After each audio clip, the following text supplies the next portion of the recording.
Bonjour et bienvenue aux archives départementales d'Ille-et-Vilaine. Je m'appelle Jean-Yves Leclerc et je suis conservateur du patrimoine. Je vais être votre guide pour cette visite singulière. Les archives sont un service du département d'Ille-et-Vilaine. Elles sont dans le quartier de Borgard, au nord-ouest de Rennes, depuis 2007.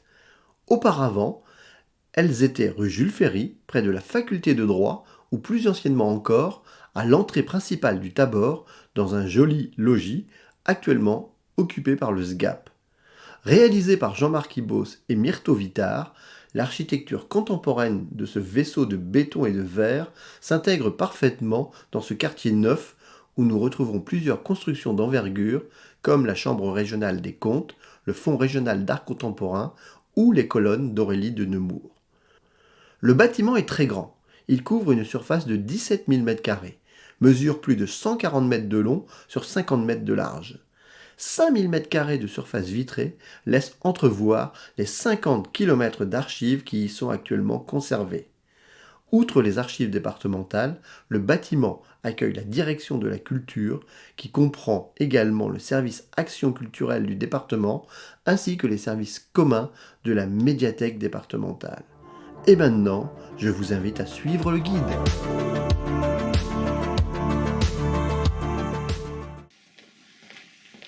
Nous sommes dans un bâtiment sombre et sobre à l'extérieur, mais dans lequel les architectes Ibos et Vittard ont fait rentrer de la lumière par 5000 m² de vitres pour éclairer ce qu'ils ont appelé la comptabilité du passé.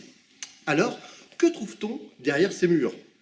Des archives, bien sûr, mais tout d'abord, des femmes et des hommes, des archivistes. Alors, qui sont-ils ? Quels sont leurs réseaux ?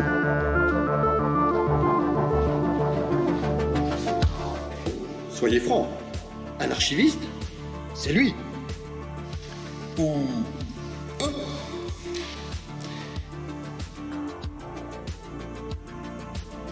Eh bien non, un archiviste au XXIe siècle ne ressemble plus à l'ami Arthur. Les archivistes d'aujourd'hui sont jeunes, dynamiques, ont fait de longues études et ont choisi un métier épanouissant, loin des clichés. Alors, découvrons-les. Bonjour, je m'appelle Natacha et j'ai 29 ans. Bonjour, je m'appelle Marine et j'ai 28 ans.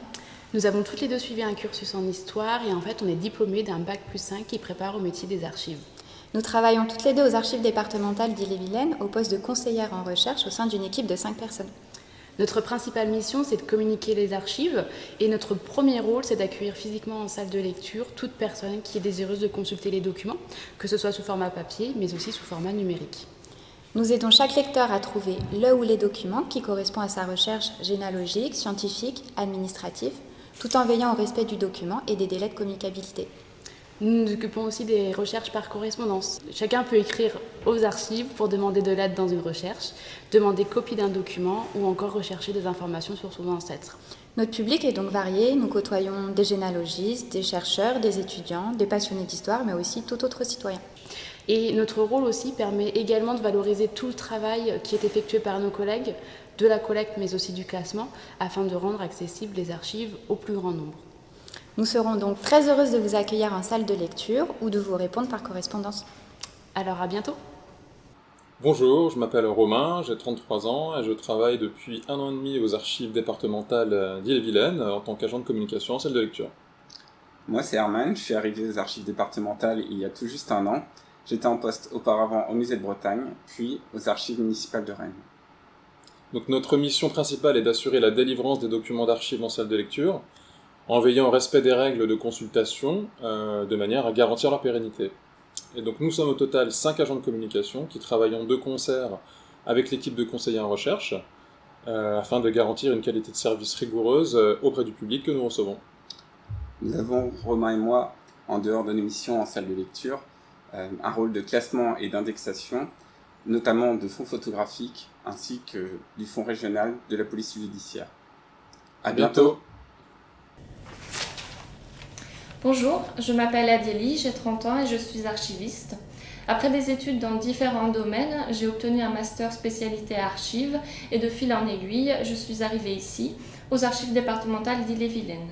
J'ai d'abord occupé un poste de conseillère en recherche en salle de lecture et je suis actuellement en charge des archives privées et des périodiques. Ce sont des missions très intéressantes car nous sommes amenés à traiter et valoriser des fonds très riches et variés, notamment des fonds d'associations, de particuliers ou d'entreprises. Ce qui me plaît beaucoup, c'est aussi cette diversité et cette polyvalence qu'offre ce métier.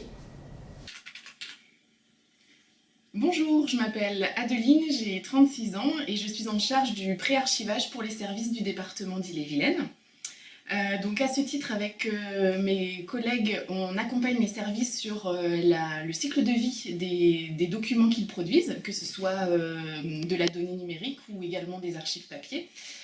Et je gère également les locaux, ce qu'on appelle les locaux de pré-archivage. Donc c'est là où on reçoit toutes les archives intermédiaires qui ont encore une utilité pour les services du département. Bonjour, je m'appelle Nicolas, j'ai 30 ans. Bonjour, je m'appelle Marine, j'ai 31 ans et j'ai étudié la gestion et la valorisation du patrimoine à Caen. Pour ma part, j'ai effectué des études en histoire et dans les métiers des archives. Passionnés par l'histoire locale et sa diffusion auprès du grand public, nous avons la chance d'exercer aux archives départementales au sein de la mission des archives modernes. Nous classons tous les deux ces archives dites modernes. Il s'agit des documents publics de 1800 à 1940. Notre mission consiste à ordonner les dossiers en fonction de leur contexte historique et administratif, à les décrire et à les conditionner dans des boîtes adaptées à leur conservation. Ensuite, nous rédigeons un inventaire pour une communication en salle de lecture et une diffusion sur le site internet des archives. En parallèle, je suis chargée de la collecte des archives notariales. En effet, les notaires ont l'obligation de verser leurs minutes et répertoires de plus de 75 ans aux archives. Quant à moi, je participe à la collecte et au traitement des archives iconographiques, c'est-à-dire les affiches, les cartes postales, les photographies. Les 56 agents des archives départementales collectent, classent, conservent et communiquent les archives. Ce sont leurs principales missions dont on retient le nom par l'acronyme 4C pour collecte, classement, conservation et communication.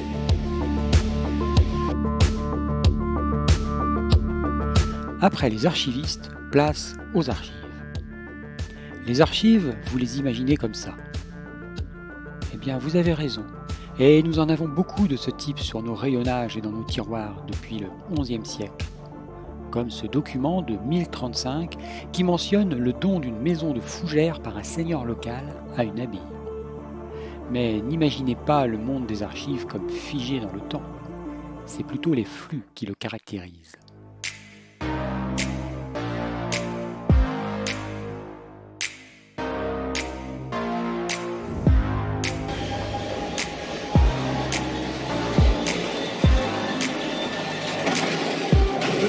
Bonjour, je suis Claire, je suis responsable du suivi des relations avec les administrations. C'est-à-dire qu'avec mon équipe, j'accompagne les administrations à bien gérer leurs archives. Alors concrètement, qu'est-ce que nous faisons?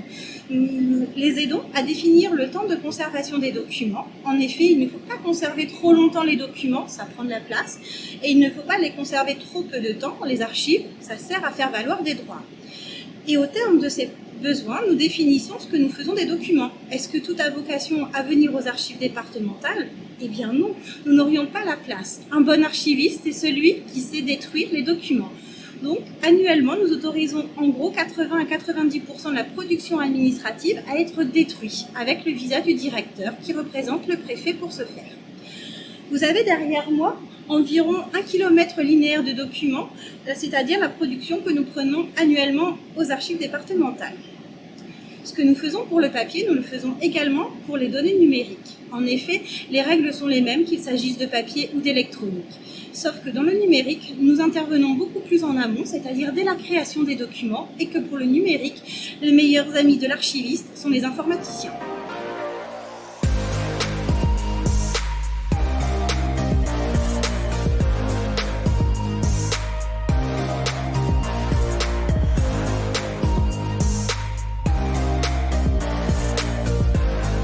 Je m'appelle Margot et je suis chargée de mission archivage numérique à la direction départementale d'Ille-et-Vilaine. J'exerce depuis 2014 au sein des archives dites contemporaines, c'est-à-dire tous les documents postérieurs à 1940. Au quotidien, j'exerce à 25% de mon temps sur le papier et à 75% de mon temps sur le numérique.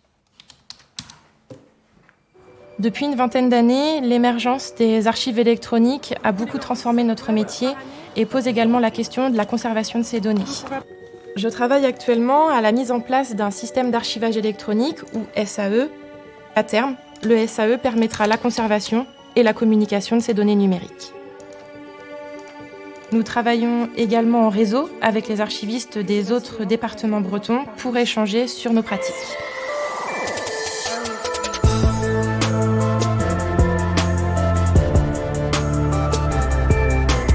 Bonjour, Alice Mikes, je suis responsable du traitement des archives publiques contemporaines, donc archives postérieures à 1940, qui occupent une place importante en salle de tri, puisque plus de 600 mètres linéaires y passent en moyenne dans l'année. Et elles y côtoient bien sûr les archives des périodes antérieures et les archives d'origine privée. La salle de tri est un endroit stratégique parce que s'y exercent les missions socles du métier qui reposent sur l'analyse des données, mais aussi la conservation matérielle des documents. Ainsi, il y a un temps où on va vérifier tout ce qui entre, on va décrire les dossiers de façon synthétique en essayant de répondre aux questions simples, qui fait quoi, où, comment, pourquoi. On va ordonner ces dossiers en suivant des plans de classement. On va également les identifier en leur donnant une référence unique, c'est ce qu'on appelle la cote. Et à partir de tous ces éléments, on va élaborer des outils de recherche, des répertoires, des inventaires, mais aussi des bases de données que l'on va donc indexer avec des mots-clés, de façon à ce qu'on puisse y accéder en ligne. Dans un autre temps, on va s'occuper de l'aspect plus matériel, des mesures de conservation, afin de faire passer les différents supports dans le temps. On va donc dépoussiérer, nettoyer, retirer les éléments nocifs. On va protéger les documents en les conditionnant avec des matériaux permanents adaptés. On fait des liasses, on fait des boîtes. On va identifier à nouveau ces différents contenants en les étiquetant, en mettant la cote, avant de les installer dans les magasins, où pour finir, ils seront récollés, c'est-à-dire qu'ils recevront une adresse topographique qui permettra de les retrouver dans le bâtiment.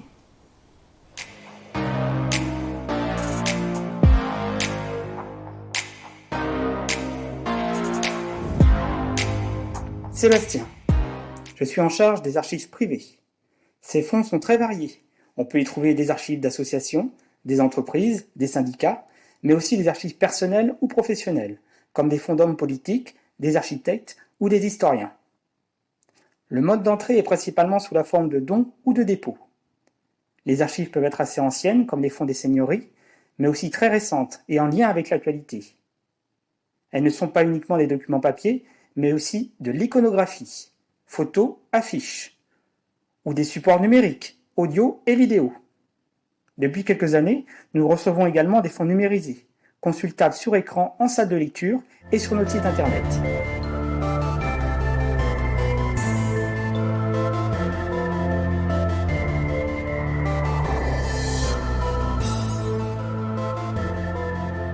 Dans la logique du circuit des documents, à partir du sous-sol du bâtiment où se trouve notamment le quai de déchargement et la salle de tri, un grand monte-charge permet l'accès aux magasins de conservation situés dans les étages.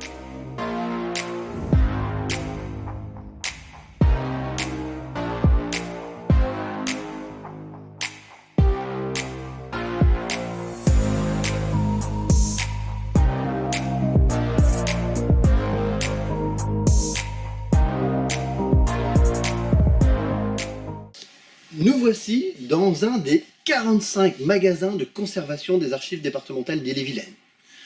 Toutes les archives sont conservées dans différents types de magasins. Ici, nous avons des rayonnages fixes qui permettent environ de conserver 1 km linéaire de documents. Ce type de rayonnage permet une bonne conservation car l'air circule très librement. Nous avons également des magasins à rayonnage dense ou mobiles qui sont sur chariot où nous allons mettre 2 fois plus de documents. Mais l'espace sera complètement rempli et l'air circulera moins bien et la conservation sera un peu moins bien assurée. Il y a environ la moitié de magasins à rayonnage fixe et une moitié de magasins avec des rayonnages denses. Il y a également des magasins avec des meubles à plans où là nous conservons l'ensemble de documents de grand format ou des choses qui ne peuvent pas être mises sur des tablettes comme ici. Pour éviter tout problème de moisissure ou de champignons qui dégraderaient les archives, nous surveillons en permanence la température et l'hygrométrie dans l'ensemble des magasins avec ces thermo-hygromètres. Bonjour, je m'appelle Stéphane Blin et je suis technicien au sein des archives départementales. Je suis l'interlocuteur auprès des entreprises qui interviennent quotidiennement dans le cadre de la maintenance de l'ensemble des équipements à l'intérieur de ce bâtiment. Par exemple, nous disposons dans les sous-sols de 19 centrales de traitement d'air, comme celle que vous voyez ici, et dont 11 d'entre elles qui sont dédiées au maintien d'une température et hygrométrie constante à l'intérieur des 45 magasins de stockage qui contiennent nos archives. Tout au long de l'année, la température doit être comprise entre 18 et 20 degrés et le taux d'humidité dans l'air doit être maintenu entre 45 et 55%. Pour rester dans cette tolérance, nous effectuons des opérations de maintenance préventive. Mes collègues restaurateurs chargés de la conservation préventive me signalent également les dérives qu'ils peuvent constater dans les magasins, ce qui nous permet de réagir très vite de manière à conserver un climat optimal pour les documents. Je participe également aux différentes expositions sous différents aspects: montage de décors, peinture, éclairage, dispositifs audiovisuels et aide à la scénographie.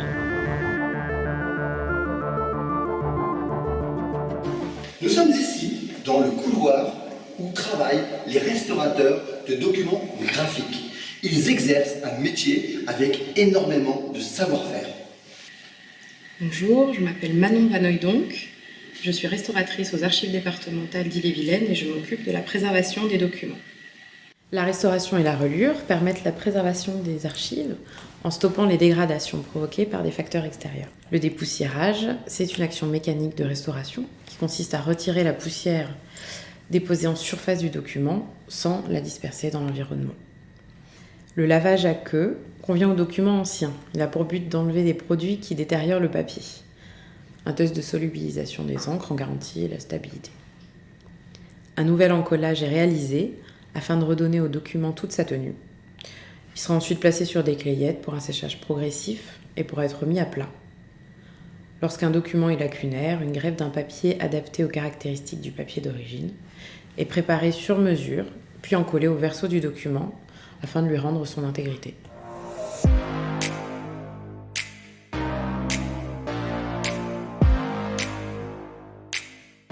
La conservation se fait aussi par la duplication de documents fragiles, tâche confiée aux photographes. Elle se fait par scanner de différents formats ou bien par boîtier numérique. Une phase de post-traitement est nécessaire ensuite pour calibrer, nommer et adapter les images au format choisi. La numérisation permet aussi de diffuser des millions de fichiers sur le web, vus par des centaines de milliers d'internautes chaque année.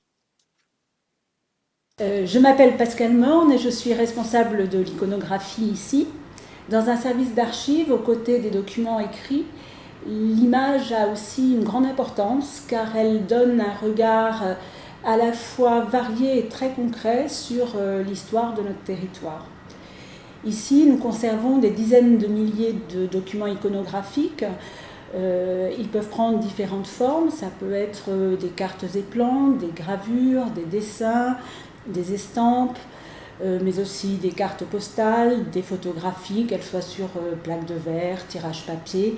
Ces documents arrivent aux archives sous deux formes, soit dans les dossiers versés par les administrations, ça peut être un plan dans un dossier de construction de collège par exemple, ou sous la forme d'achats ou de dons faits par les particuliers ou des associations.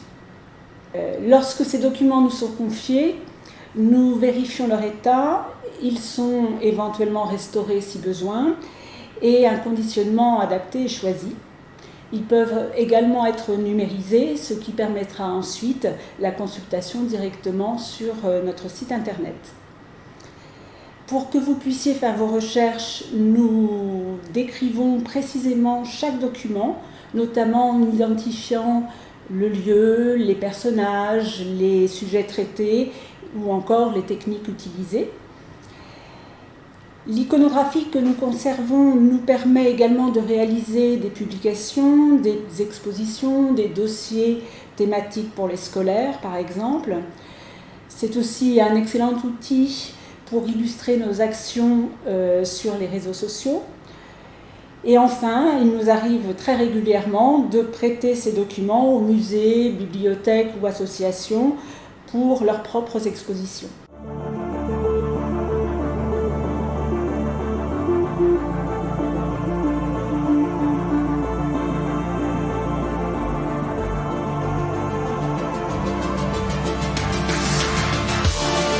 Bonjour, les archives départementales d'Ille-et-Vilaine sont sur les réseaux sociaux depuis bientôt 10 ans.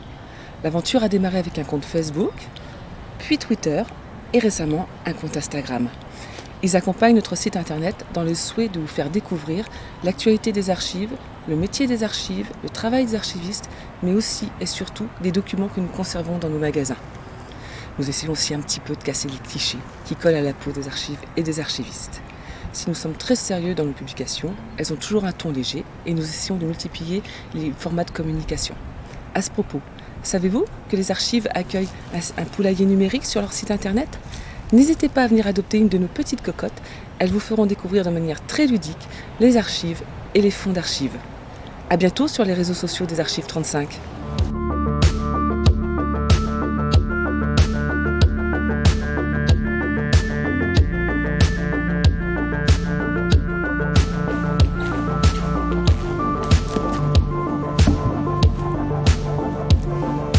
Je m'appelle Samuel Bosch, je suis responsable de la salle de lecture et des recherches.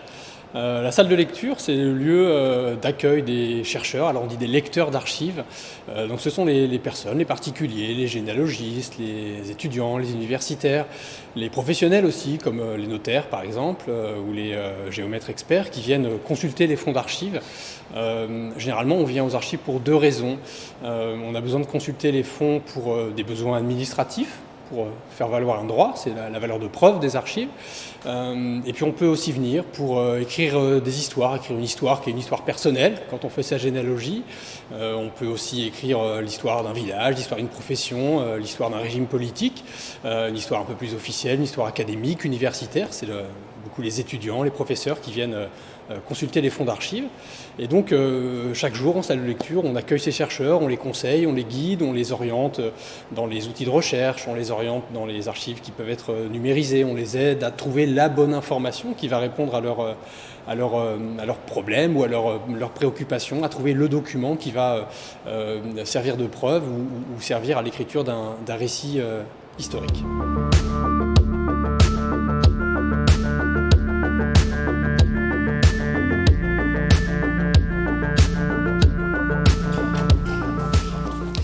Bonjour. Dans ce grand bâtiment, on ne s'occupe pas nécessairement que d'archives, on s'occupe aussi de patrimoine bâti, en l'occurrence d'églises et de ce qu'il y a dedans. Le conseil départemental d'Ille-et-Vilaine et la mission patrimoine, avec 2 personnes, peuvent aider les maires des communes de moins de 5000 habitants qui souhaitent entreprendre la restauration de leur église ou du mobilier qui se trouve à l'intérieur. Si vous voulez en savoir plus sur cette politique patrimoniale cultuelle du département d'Ille-et-Vilaine ou sur les chantiers de restauration qui ont été entrepris ces 20 dernières années, je vous conseille de faire l'acquisition de ce livre « Église d'Ille-et-Vilaine, 20 années de restauration ». C'est un ouvrage qui est sorti juste avant l'été, qui n'est à vendre qu'ici aux archives départementales, qui est abondamment illustré et c'est un ouvrage avant tout qui est grand public.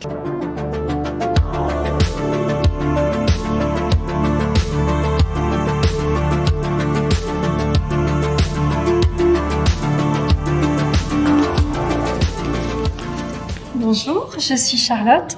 Je suis chargée de valorisation au service des publics aux archives départementales. C'est-à-dire que j'ai 2 missions principales. La première, c'est le commissariat d'exposition. C'est-à-dire que je suis chargée de valoriser les fonds. Alors, tout d'abord, ceux qui sont présents ici aux archives départementales d'Ille-et-Vilaine. mais on peut faire appel en fonction des thématiques à des documents qui proviennent d'institutions voisines, d'autres services d'archives ou d'autres institutions culturelles au sens large, pour traiter de sujets extrêmement variés au fil de nos expositions, que l'on renouvelle chaque année, qui mêlent archives et bandes dessinées pour rendre les sujets historiques plus sensibles à tous les publics. Deuxième grande mission, c'est le service éducatif, c'est-à-dire que j'accueille tous les publics pour des visites du bâtiment, des expositions, mais aussi des ateliers. Je vous propose de terminer cette visite dans la salle du service éducatif, où chaque année nous recevons des centaines d'enfants de tout le département. Ils viennent travailler sur leur programme scolaire avec leurs enseignants qui préparent cette séance avec des professeurs de l'éducation nationale mis à disposition par le rectorat.